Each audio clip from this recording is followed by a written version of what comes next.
Hello and welcome to this day in history for December 25th, and a very Merry Christmas to all of you, my dears. December 25th is the 359th day of the year in the Gregorian calendar, with 6 days remaining until the end of the year. Today's word is Gaminesque. This word comes to us from two parts put together. The first part, gamin, from the French, a noun, which means a girl with mischievous, boyish charm, a mischievous, playful, elfish girl or young woman, and the second part, esque, which is a suffix appended to nouns to form adjectives. Esque means in the style or manner of, or resembling. Esque also comes to us from the French, but also has corollaries in Italian, Latin, Germanic, Proto-Indo-European, Old English, and Old Norse, isk or ish being one of those variants. So, gamin plus esque forms an adjective which means playfully impudent, mischievously charming without sophistication. The earliest documented use of Gaminesque is 1886. I want to take a moment before we get started to remind you that links to my research are included in the show notes.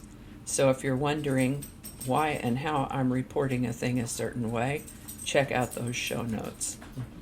And with that, we're going to start on this day in 1492, when the ship Santa Maria, commanded by Christopher Columbus, ran onto a reef off Haiti due to the inexperience of the helmsman. Not the end of the world, though. They partially dismantled the ship to obtain timbers for Fort Navidad, or Christmas Fort. That fort was the first Spanish settlement in the New World, which Columbus had claimed for Spain. He thus regarded the wreck as providential. Halleys Comet is a comet that returns about every 75-76 years. The comet's periodicity was first determined in 1705 by English astronomer Edmund Halley, after whom it is now named. On December 25th, 1758, the comet was sighted by Johann Georg Palach, confirming Edmund Halley's prediction of its passage. This was the first passage of a comet predicted ahead of time. 1776. During the American Revolution, Patriot General George Washington crossed the Delaware River with 5,400 troops, hoping to surprise a Hessian force who were celebrating Christmas at their winter quarters in Trenton, New Jersey. The unconventional attack came after several months of substantial defeats for Washington's army that had resulted in the loss of New York City and other strategic points in the region. American nurse and humanitarian Clara Barton, particularly notable for having founded the American Red Cross, was born on December 25, 1821. She lived to the age of 90. Polish-American businesswoman and philanthropist Helena Rubinstein was born on Christmas Day in 1870. If that name seems familiar to you, Ms. Rubenstein was the founder and eponym of Helena Rubinstein Incorporated Cosmetics Company, which made her one of the world's richest women. She lived to the age of 92. 1878, Swiss-American race car driver and businessman Louis Chevrolet was born on this date in 1878. Of course you recognize that name, Chevrolet. He co-founded the Chevrolet Motor Car Company in 1911. He died in 1941 at the age of 62. And speaking of cars, on December 25, 1880, an individual named Layne Hall was born. Some records indicate he may have been born in 1884. No matter whether it was 1880 or 1884, when he died in November of 1990, he was the oldest licensed driver in the United States. Layne was born in Mississippi and moved to New York near Buffalo in 1916. His nephew taught him how to drive, and he got his first license that fall. In nearly 75 years on the road, he never got so much as a speeding ticket or even a citation of any kind. Layne Hall drove his 1962 Cadillac Sedan DeVille to the grocery store, to the doctor's office, to visit friends, and even on dates, until he died on November 20th, 1990, at the age of either 106 or 110, depending on which record of his birth is accurate. This accomplishment got him a spot in the Guinness Book of World Records, edging out Mrs. Maud Toll of Inglewood, California, who remained behind the wheel until she was 104.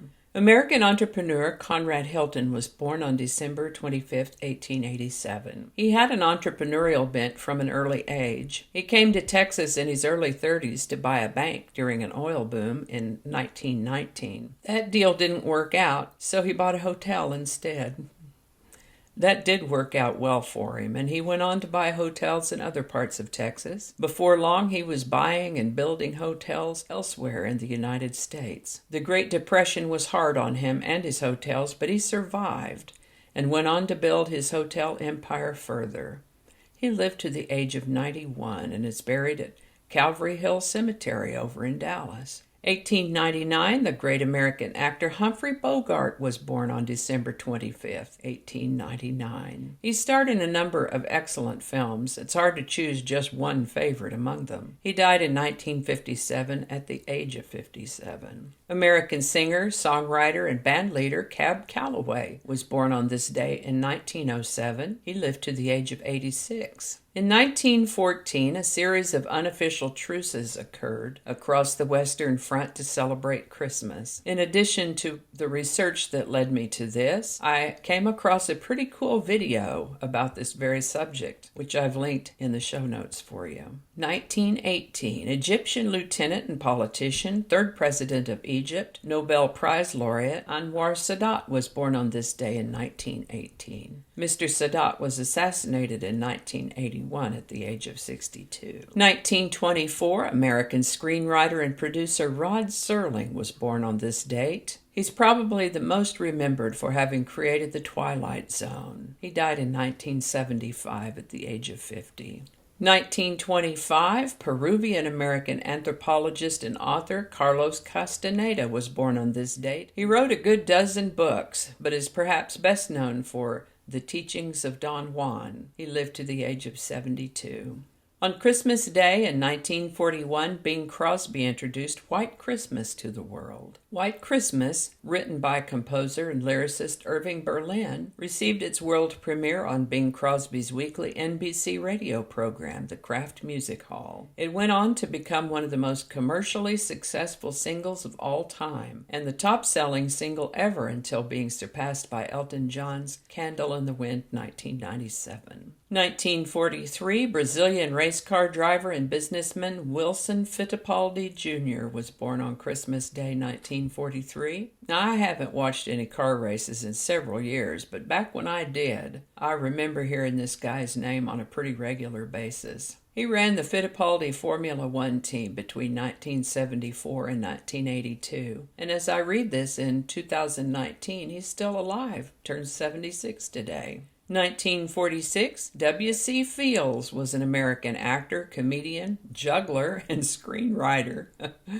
His comic persona was a misanthropic and hard-drinking egotist who remained a sympathetic character despite his supposed contempt for children and dogs. Don't tell me I don't love children. I love children, especially girl children about the age of 19. W.C. Fields died on this day in 1946 at the age of 66.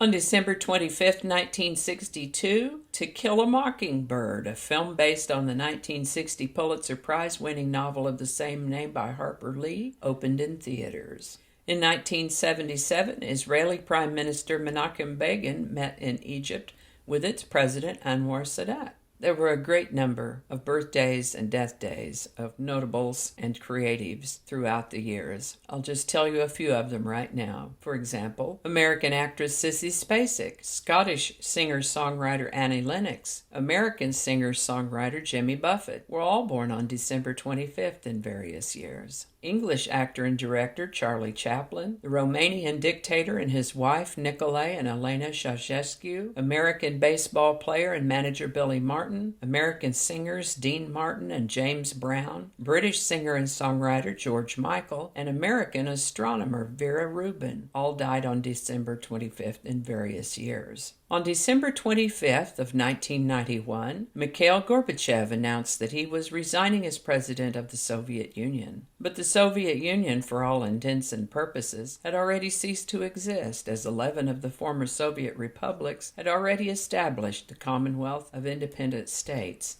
effectively dismembering the USSR. And that's all I have for you today. As always, links to my research are included in the show notes. Thank you so much for watching. Give it a like if you enjoyed this video. Consider subscribing if you haven't already, and feel free to share this video. While you're here, check out my other channel, 8 Susquehanna. Thanks again, and I'll see you next time.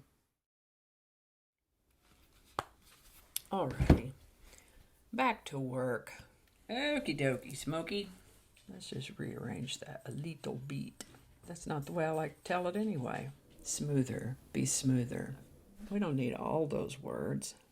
I'm going to have to look at that. Who knows what evil lurks in the hearts of men? She's not a man. See, this is what happens when we're not scripted. This is why I don't do live shows.